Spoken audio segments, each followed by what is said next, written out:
आपने अखंडित जीने की बात कही। किस प्रकार हम जिएं कि हमारा जीवन अखंड हो जाए। हम जिस समाज में संसार में जी रहे हैं, उनके नीति नियम, मर्यादाएं, कानून, उनके हिसाब से हमें बाहर बाहर जीना होगा, वरना हमारा जीना ही संभव नहीं होगा। तो जब मैं कहता हूं अखंड रहें, निर्द्वंद रहें, अपने भीतर सहज, स्वाभाविक, प्राकृतिक, सरल, बालवत होकर रहें, तो हमें सोचना होगा कैसे यह संभव है। कम से कम अपने घर में, जिसे हम रिलैक्स होने का स्थान कहते हैं, वहां तो हम सहज हो सकते हैं। अपने भीतर हम जैसे हैं, जो हैं, उसको पूरा का पूरा जाने। मैं नहीं कह रहा हूं कि आप बाहर के लोगों के साथ सहज हो जाना, वो संभव नहीं है। वहाँ के एटिकेट्स हैं, मैनर्स हैं, औपचारिकताएं हैं, सामाजिकताएं हैं, वो आपको निभानी होंगी। निश्चित रूप से उसमें झूठ आ जाएगा। कोई व्यक्ति आपके घर आ गया, आप सुबह सुबह जल्दी में थे कहीं जाने की, कोई अर्जेंट काम था, और ये सज्जन आ गए पड़ोस के, रिटायर्ड हैं, इनको काम धाम कुछ है नहीं। आपने कहा आइए अंकल बैठिए, बड़े दिनों में दर्शन हुए। वो भीतर से दीक्षा हो रही कि बुढ़ऊ कहाँ से टपक आए, हमको जाना है अपने काम से, आपको तो कुछ काम धाम है नहीं, अब बैठ के फालतू गपशप करोगे। ऊपर ऊपर से आपने एक औपचारिकता निभाई। मैं नहीं कह रहा हूं कि आप औपचारिकता मत निभाओ, अन्यथा वो जो लुब्रिकेशन है, जिससे स्मूथनेस आ रही थी हमारे संबंधों में, वो नष्ट हो जाएगा। फिर जीना ही मुश्किल हो जाएगा। आपके मन में जो आ रहा था, अगर आप वो कह देते, फिर याद रखना आपके साथ भी वैसा ही सलूक किया जाएगा। जो सोशल नॉर्म्स थे वो टूट जाएंगे। किसी भी आदमी का जिंदा रहना मुश्किल हो जाएगा। अगर हम सब लोग तय कर लें कि सिर्फ 1 घंटे के लिए पूरे विश्व के सारे लोग जो मन में चल रहा है वही कह देंगे, आप पक्का समझो तीसरा विश्व युद्ध करने की जरूरत नहीं, सब मारे जाएंगे, कोई जिंदा न छूटेगा। जब मैं कहता हूं सहज रहो, स्वाभाविक रहो, अखंड रहो, तो मैं ये नहीं कह रहा हूं कि दूसरों के संग, दूसरों ने क्या बिगाड़ा है, लेकिन अपने भीतर, अपने घर में यथासंभव, घर में मैं कह रहा हूं यथासंभव, क्योंकि चाहे परिवार के ही लोग हों, परिजन हों, फिर भी दूसरे तो दूसरे हैं। आप उनसे एक्सपेक्ट करते हैं वो आपसे कैसा व्यवहार करें, तो फिर वो भी एक्सपेक्ट करते हैं आप उनसे कैसा व्यवहार करो। घर के बाहर बिल्कुल पराये हैं, उन्हें आपसे कोई लेना देना भी नहीं है, कोई प्रेम और लगाव भी नहीं है। वहां तो केवल औपचारिकता का, व्यापारिकता का, सामाजिकता का संबंध है, उससे ज्यादा कोई किसी को मतलब नहीं है। वहां अभिनय स्वरूप वैसा करना खेल में, उसको गंभीर होने की जरूरत नहीं है। Don't take it seriously. एक बड़ा रंगमंच है ये दुनिया, एक नाटक चल रहा है, उस नाटक में आपको एक विशेष अभिनय दिया गया है, आपको अपना रोल बखूबी निभाना है। वहां आपको सत्यवादी हरिश्चंद्र बनने की जरूरत नहीं है कि कोई आपसे हाथ मिला रहा और आपने हाथ अपने जेब से बाहर ना निकाला कि नहीं मेरा मन नहीं हाथ मिलाने का। जब भाव आएगा तब मिलाएंगे। संसार में हमें काफी कुछ हद तक झूठ में जीना होगा, भाव हो कि ना हो। आप जहां काम कर रहे हैं, नौकरी कर रहे हैं, दुकान चला रहे हैं, बहुत से लोगों के संपर्क में आ रहे हैं, उनके साथ जो सामाजिकता की मर्यादाएं हैं उनके अनुसार जिए। लेकिन इसको गंभीर मामला ना लें। इसको एक खेल की भांति non serious playfully take it as acting, तब आप भीतर ही भीतर अखंड रहेंगे, ऊपर ऊपर से पाखंड कर रहे हैं। फिर दूसरी जगह हमारा घर परिवार, मित्रगण, प्रियजन, उनके साथ हम समय बिता रहे हैं। यहां पर प्रेम भी है, लगाव भी है, एक दूसरे की देखरेख कर रहे हैं। कम से कम घर तो हम अपना ऐसा बना लें कि जहां हम रिलैक्स हो सकें, सहज स्वाभाविक हो सकें। ठीक है, 100% नहीं हो सकते, क्योंकि दूसरे यहां भी आखिर दूसरे ही हैं,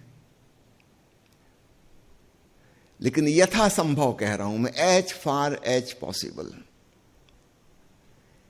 कम से कम हम प्रियजनों के बीच में तो एक समझौता हो कि हम जैसे जीना चाहते हैं बिना दूसरे को डिस्टर्ब किए वैसा जीने का अवसर मिले।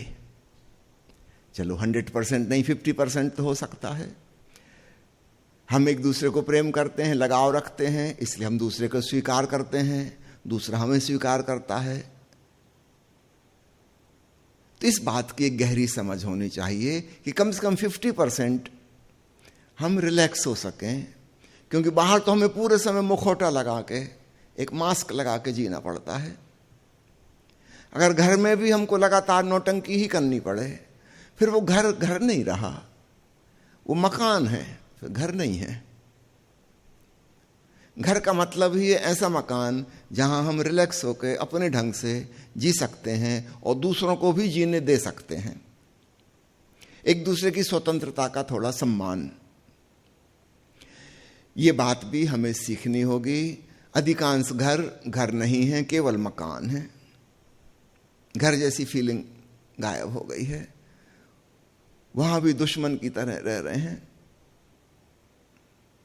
कई बार तो ऐसा हो जाता है, मैं देखता हूं ट्रेन में यात्रा करते हुए लोग ज्यादा रिलैक्स हैं, अजनबियों के साथ, अपरिचितों के साथ अपने हृदय की बात शेयर कर रहे हैं, जो उनने अपने भाई से नहीं कही, जो उनने अपनी पत्नी से नहीं कही, अपने पिता से नहीं कही, अजनबियों से शेयर कर रहे हैं।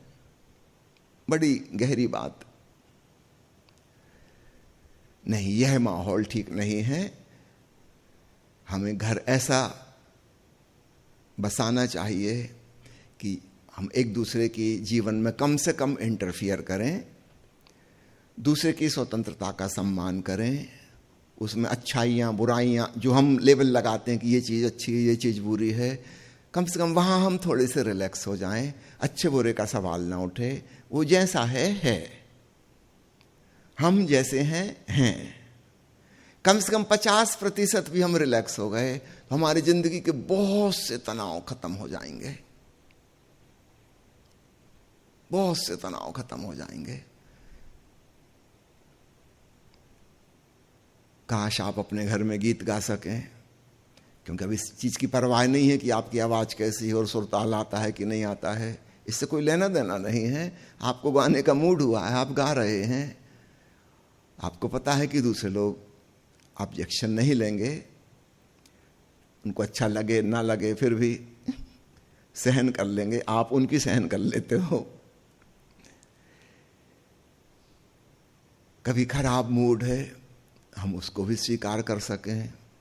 कोई उदास है कि किसी को गुस्सा आ गया है, आखिर छोटा बच्चा जब गुस्सा होता है आप उसको स्वीकारते कि नहीं? अब ये जो 25 साल का नालायक है, ये बच्चा ही है, शरीर बड़ा हो गया है।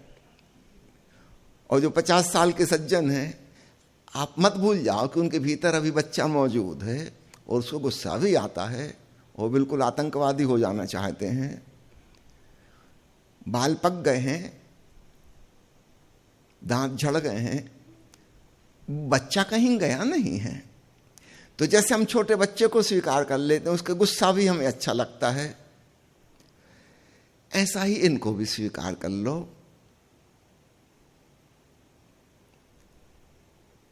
इन्हें भी गुस्सा आता है, कर लेने दो प्रकट। कम से कम आप समझदारी बरतो, इस समय आप रिएक्ट नहीं करो। फिर आप उम्मीद कर सकते हो जब कभी आपको गुस्सा आएगा तो ये रिएक्ट ना करें। हम जाने कि भाई लोगों के मूड खराब होते हैं, अप्स एंड डाउन्स होते हैं भाव दशाओं में, तो कोई बात नहीं, अभी जरा आग ही आग, धुआं ही धुआं हो रहा है, हो जान दो, थोड़ी देर में सब ठंडा हो जाएगा। चीजें सहज रूप से प्रकट हो जाएं तो जल्दी खत्म हो जाती हैं। उसको दबा के रखो तो फिर वो लंबी चलती हैं और बहुत कॉम्प्लिकेशन और जटिलता पैदा हो जाती है। छोटे बच्चे को देखते हैं, वो गुस्सा है तो कैसे गुस्सा, ऐसा लगता है कि पता नहीं क्या करने वाला, पूरी दुनिया ही नष्ट करके रख देगा, ऐसे पैर पटक रहा है वो। 2 मिनट के बाद आपकी गोद में आके बैठ जाएगा, निकल गया क्रोध।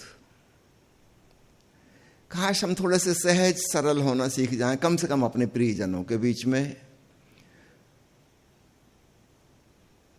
हम पाएंगे हम खूब रिलैक्स होकर जीने लगे और एक सच्चा प्रेम डेवलप हुआ। इसके पहले औपचारिकताएं और नाटक ही चल रहा था, सच्चा प्रेम नहीं था। जब हम एक दूसरे के नेगेटिव पॉजिटिव सारे पक्षों को अंगीकार कर लेंगे, स्पष्ट रूप से बोलकर कि आप जैसे हो मुझे स्वीकार है, आप सहज रहो, स्वाभाविक रहो, तब हम पाएंगे हमारा मकान पहली बार घर बना। अब एक वास्तविक प्रेम है जिसमें हमें पता है कि क्रोध भी इसमें आ जाएगा, इससे कुछ बात बिगड़ नहीं जाएगी। हमारा प्रेम, हमारा हृदय बहुत विराट है, उसमें ये छोटा मोटा क्रोध समा जाएगा, कोई फर्क नहीं पड़ता। अब तीसरी अवस्था है, तीसरी जगह जहां ना बाहर का समाज है, ना परिवार है, बल्कि आपका अपना एकांत, आपके ध्यान का समय है। आप चुपचाप अपने ध्यान कक्ष में बैठे हैं। अब यहां पे 100% सहज सरल रिलैक्स हो जाइए। अब पूरी तरह से अखंड,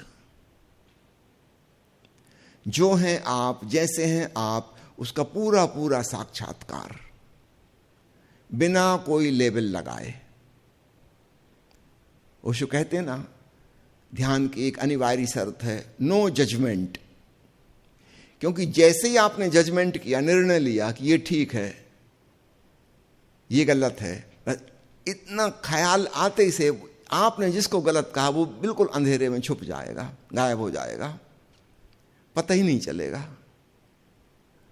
और वो अंधेरा आपका अचेतन मन है, वो वहां इंतजार करेगा कि ठीक है, मौका देख के फिर हम प्रकट होंगे। अभी ये सज्जन जरा होशपूर्ण है, ध्यान में बैठे हैं, करने तो ध्यान कितनी देर करते हैं, अभी मजा चखाते हैं इनको। नहीं, आप किसी चीज को गलत मत कहिए। जो है जैसा है भीतर, उसका पूरा 100% स्वीकार, उसका स्वागत करें, सत्कार करें सम्मान पूर्वक, तभी वह पूर्णता से प्रकट होगा, नहीं तो प्रकट ही नहीं होगा। अब यहां कोई दूसरा नहीं है, आप किसी को कोई नुकसान नहीं पहुंचा रहे हैं, आपका कोई संबंध नहीं बिगड़ रहा है, आप स्वयं को जानने की यात्रा पर चले हैं आत्मज्ञान की दिशा में। फिर जो है जैसा है उसको पूरा अच्छे से जान ही लें। इस जानने के साथ क्रांति घटित होनी शुरू होती है। जैसे जैसे हमारी अवेयरनेस, हमारी मेडिटेटिवनेस मजबूत होने लगती है, इस होश की अग्नि में जो अशुभ था, अशुद्ध था, वह दग्ध हो जाता है, राख हो जाता है, और जो शुभ है, सुंदर है, पुण्य है, वह निखर के प्रकट हो जाता है। जैसे स्वर्णकार अग्नि से गुजारता है अशुद्ध सोने को, अशुद्धियां भस्मीभूत हो जाती हैं और शुद्ध सोना कुंदन होकर निखर आता है, 24 कैरेट गोल्ड। तो अपने भीतर हमें यह तरकीब अपनानी है, स्वयं का परिपूर्ण स्वीकार, बिना कोई लेबलिंग के, बिना किसी निर्णय के, बिना किसी जजमेंट के। आप भीतर न्यायाधीश बन के जज की कुर्सी पे मत बैठो। याद रखना, बाहर तो सब लोग आपको जज कर ही रहे हैं, परिवार में भी जज कर रहे हैं, कम से कम आप तो जज की कुर्सी पे मत बैठ के अपने भीतर तय करो। नहीं तो फिर आपके विचार, आपकी भावनाएं, आपकी प्रवृत्तियां, अगर आपने उनको कटघरे में खड़ा किया, आप पाएंगे जो अपराधी थे वो सब गायब हो गए वहां से। वो जाके कहीं अंधेरे में छुप गए, उनसे कभी मुलाकात नहीं होगी, और इसलिए फिर उनका कभी रूपांतरण नहीं हो पाएगा, वो आपके सामने आते ही नहीं है। वहां आप जज मत बनिए, क्योंकि आप बिल्कुल एकांत में हैं, अकेले में हैं, कोई आपका इवैल्यूएशन नहीं हो रहा है, आपका मूल्यांकन नहीं किया जा रहा है, और जो कुछ भी है आपके भीतर उसके लिए आप जिम्मेवार नहीं हैं। अगर कोई जिम्मेवार है तो परमात्मा है, प्रकृति है, अस्तित्व है। आपने जानबूझ के तो कुछ किया नहीं है। जो भी है उसके प्रति होशपूर्ण होने का निर्णय कर लें कि जो भी है मैं उसको जानूंगा, बिना कोई लेबल लगाए। तब आपके भीतर सब कुछ प्रकट होने लगेगा, और चमत्कार की घटना ये घटेगी, इसमें से कुछ चीजें इस होश की अग्नि में समाप्त हो जाएंगी, राख हो जाएंगी। ओशो तो कहते हैं पुण्य और पाप की परिभाषा, होशपूर्ण जिसे किया जा सके वह पुण्य है, और होश की अवस्था में जो ना किया जा सके वह पाप है।